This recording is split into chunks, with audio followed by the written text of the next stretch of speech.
kokį produktą yra sunkiausiai pagaminti? Sunkiausiai būna tik iš pradžio.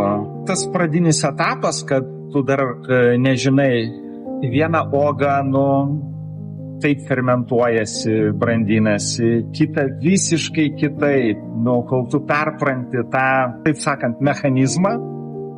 Paskiau jau viskas eina lengvai, kai tu žinai. Produktą pagaminti trunka iki 3 metų. Į metus padaro apie 6 naujus produktus. Ir kažkuris tik tais vienas pasiteisina. Rožių ten ar levandų, medetkų, ten tas pats gudobelių ar ten valerijonų. Kuo jau tu ilgiau gamini, o tas ir kvapas ryškesnis, spalva, jau jis atsiskleidžia su laiku, visos jo savybės.